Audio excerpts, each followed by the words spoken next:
Hello friends, नमस्कार। मैं शशि शाक्या आप सबका स्वागत करती हूँ अपने चैनल त्रिशक्ति ज्ञान द पावर ऑफ यूनिवर्स में। आज का मेरा टॉपिक है हीलिंग कोड के द्वारा hardness of hearing and deafness. यानी कि आपको अगर सुनने में बहुत ही प्रॉब्लम होती है, या आप ये समझिए कोई बहरा बंदा है, यानी उसे बहुत ही उसको मशीन लगी है, ठीक है ना, कानों में मशीन लगी है और वो सुनने में बहुत दिक्कत होती है या उसे सुनाई ही नहीं देता, मतलब इन केस आप कैसा भी है, तो उसके लिए आज की वीडियो है। शर्त मेरी है, विश्वास के साथ करिए, बिलीव के साथ करिए, ट्रस्ट के साथ करिए कि मैंने जो बताया है वो सच है, ठीक है ना।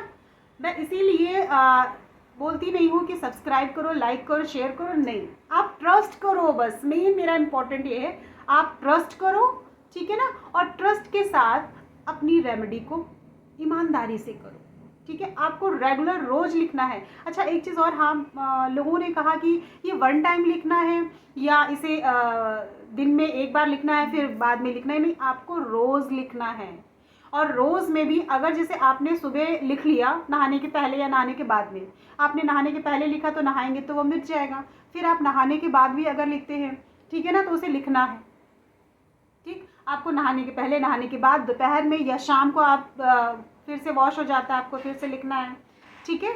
उसके बाद आप रात में भी सोने से पहले लिखना चाहते, यानी आप लिखने का कोई ऐसा इश्यू नहीं, आपको 2, 3, 4 टाइम लिखना है। नो, आप कितने भी टाइम उसे डार्क कर सकते हो। अगर खाली बैठे हो तो डार्क कर लो, अगर हैंड्स में है तो आप और भी लेफ्ट बॉडी पार्ट में आप कहीं पर भी लिख सकते हो, ठीक है ना, कोई इशू नहीं है।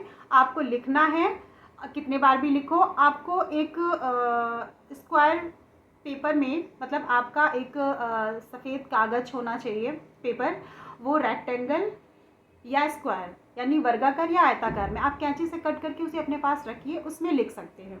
अच्छा, अब आप समझिए, मैंने आपको पहले बताया कि हार्डनेस ऑफ हियरिंग यानी उनको सुनने में तकलीफ़ होती है, और कुछ लोगों का तो ऐसा है उन्हें प्रॉपर सुनाई देता है, ठीक है ना।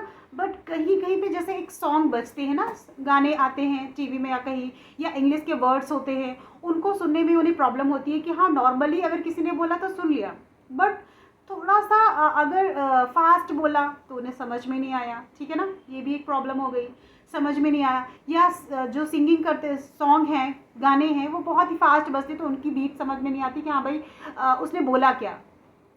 या कुछ लोग ऐसे होते हैं कि वो थोड़ा बहुत सुनना जानते हैं, सुनते हैं मतलब उनका, लेकिन बहुत दूर से अगर किसी ने बोला उनको समझ में नहीं आता। इधर है तो सुनाई देगा इस कमरे में, अगर दूसरे कमरे में कोई बोल रहा है तो उनको सुनाई नहीं देगा। तो ये भी एक प्रॉब्लम है। बहरापन तो है ही है, वो तो क्लियर है कि हाँ उसमें तो करना ही करना है, लेकिन नॉर्मल चीज़ अभी मैं बता रही हूँ कि अगर ऐसा भी होता है तो भी आप ये हीलिंग कोड अपने लेफ्ट बॉडी पार्ट में आप लिख सकते हो, पेपर में भी लिख सकते हो, आप चैंटिंग भी कर सकते हो। और कितने टाइम भी, चैंटिंग का भी कोई एक टाइम नहीं है कि हाँ भाई आपको सुबह, दोपहर, शाम या किसी एक टाइम करना है, आप कभी भी करिए। आपको रात में टाइम मिलता है, आप सारा काम करने के बाद आप रात में जब बिस्तर में सोने चाहते हो उस टाइम भी अगर आप करना चाहते हो तो आप कर सकते हो। ये आपके ऊपर है कि टाइम आपको कब मिलता है, ठीक है। आपको हीलिंग कोड में बताती हूँ, आप ध्यान से सुनिए। 8 स्पेस यानी खाली जगह, 3 स्पेस यानी खाली जगह, 4 2 1। मैं फिर से रिपीट करती हूँ, स्पेस के लिए बहुत ध्यान से सुनिए, इसीलिए मैं हिंदी में भी बोलती हूँ। खाली जगह यानी इतना थोड़ा सा छोड़ना है, जैसे कहते हैं ना लेटर लिखते हैं तो 1 लेटर का स्पेस आपको छोड़ देना है, 1 लेटर की जगह आपको छोड़नी है, फिर आगे करना है, ठीक है ना। जैसे आप कोई वर्ड्स लिखते हो ना तो उसमें थोड़ा सा गैप करके फिर नेक्स्ट वर्ड लिखते हो, एक साथ नहीं लिखते, इसलिए मैं स्पेस और हिंदी में ही बोलती हूँ। प्लीज़, कईयों ने गलती कर रखी है, इसलिए मैं इस चीज़ को और अच्छे से बोलती हूँ कि प्लीज़ गलती मत करना, ठीक है। फिर से रिपीट करती हूँ, 8 स्पेस यानी खाली जगह, 3 स्पेस यानी खाली जगह, 4 2 1, ठीक है। आई थिंक क्लियर में। और चैंटिंग का क्या है, 8 को 8 नहीं बोलना है, सिंगल डिजिट में ही आपको चैंटिंग करना है। 21 टाइम, 48 टाइम, 43 टाइम, ऐसा कुछ नहीं है। आप 2 मिनट, 5 मिनट, 10 मिनट, जितना आपके पास टाइम है आप चैंट कर सकते हैं, ठीक है। और हाँ, आपके पास जैसे एक ही लेफ्ट बॉडी पार्ट में लिखा, बस लिखना ही है और कुछ नहीं करना, ऐसा नहीं है। आप अगर लिखना चाहते हो तो लिख भी लो, और अगर आप चैंटिंग भी करोगे, लिखोगे भी और कागज़ में भी लिख कर अपने बॉडी में रखते हो, पॉकेट में, या आप रात में सोते वक्त अपने बेड में रखते हो, ठीक है, पिलो के नीचे, बेडशीट के नीचे, चादर के नीचे, ठीक है ना, या गद्दे के मैट्रेस के नीचे, आप कहीं भी रख सकते हो। आप तीनों चीज़ करोगे तो वो और जल्दी काम करता है, ठीक है, ये एनर्जी और भी जल्दी वर्क करती है। तो आपको देखना है कि आपको कोई एक चीज़ नहीं करनी है, आप सभी भी कर सकते हो। आप मेरे वीडियोस देखोगे कि किसी में मैंने कुछ बोला है, किसी में कुछ बोला है, अलग अलग तरीके, एक ही चीज़ नहीं बोलती हूँ ताकि, लेकिन फिर भी कुछ चीज़ें, जैसे ये हीलिंग कोड 24 घंटे काम करता है, कलर थेरेपी डे में वर्क करती है। कुछ कुछ चीज़ें बहुत बार बार बताती हूँ कि प्लीज़ मिस्टेक मत करना, जो करना है बहुत ही प्रॉपर तरीके से करना है, नहीं तो करना ही नहीं है, ठीक है।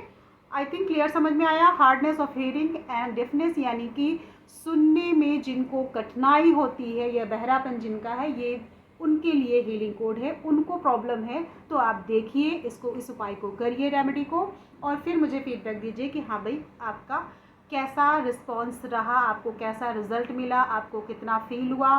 कोई भी नंबर्स लिखने के लिए, अगर आपकी बॉडी में या आपको हेडेक होता है या फील होता है भारीपन, तो आप उसे मत लिखिएगा, एक दिन छोड़कर आप दूसरे दिन लिखिएगा। फिर से रेगुलर लिखना है आपको, ये रेगुलर लिखना है।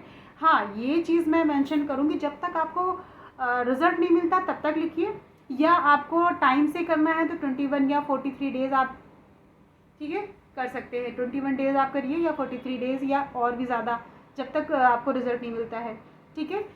तो फिर मैं अब यहीं से विदा लेती हूँ, फिर मिलती हूँ एक नई सोच और एक नए ज्ञान के साथ। नमस्कार।